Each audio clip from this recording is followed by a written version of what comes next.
ವೃದ್ಧನೊಬ್ಬ single barrel ಗನ್ನಿಂದ shoot ಮಾಡಿಕೊಂಡು ಆತ್ಮಹತ್ಯೆ ಮಾಡಿಕೊಂಡ ಘಟನೆ ಶಿವಮೊಗ್ಗದಲ್ಲಿ ನಡೆದಿದೆ. ಆತ್ಮಹತ್ಯೆ ಮಾಡಿಕೊಂಡ ವೃದ್ಧನನ್ನು 85 ವರ್ಷದ ರಾಮಚಂದ್ರ ರಾವ್ ಎಂದು ಗುರುತಿಸಲಾಗಿದೆ. ಪೊಲೀಸರ ಪ್ರಾಥಮಿಕ ತನಿಖೆಯ ಪ್ರಕಾರ ಮೃತ ರಾಮಚಂದ್ರ ರಾವ್ 3 ದಿನಗಳ ಹಿಂದೆ ಆಕಸ್ಮಿಕವಾಗಿ ಬಿದ್ದಿದ್ದು ತಲೆಗೆ ಪೆಟ್ಟಾಗಿತ್ತು. ಸ್ಥಳೀಯ ಆಸ್ಪತ್ರೆಯಲ್ಲಿ ಚಿಕಿತ್ಸೆ ಪಡೆದಿದ್ದರು.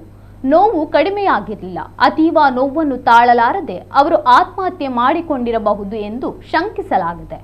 ಗುಂಡಿನ ತೀವ್ರತೆಗೆ ತಲೆ ಸಂಪೂರ್ಣವಾಗಿ ಛಿದ್ರಗೊಂಡು ಸ್ಥಳದಲ್ಲೇ ಸಾವನ್ನಪ್ಪಿದ್ದಾರೆ. ಘಟನಾ ಸ್ಥಳಕ್ಕೆ ಧಾವಿಸಿದ ಪೊಲೀಸರು ರಾಮಚಂದ್ರ ಭಟ್ ಅವರು ಬಳಸಿದ ಸಿಂಗಲ್ ಬ್ಯಾರೆಲ್ ಗನ್ಗೆ ಲೈಸೆನ್ಸ್ ಇತ್ತೆ ಹಾಗೂ ವಯೋಸಹಜ ಅಶಕ್ತತೆಯ ನಡುವೆಯೂ ಅವರು ಗನ್ನ ಟ್ರಿಗರ್ ಪ್ರೆಸ್ ಮಾಡಿದ್ದು ಹೇಗೆ ಎಂಬುದನ್ನು ಪೊಲೀಸರು ತನಿಖೆ ಕೈಗೊಂಡಿದ್ದಾರೆ.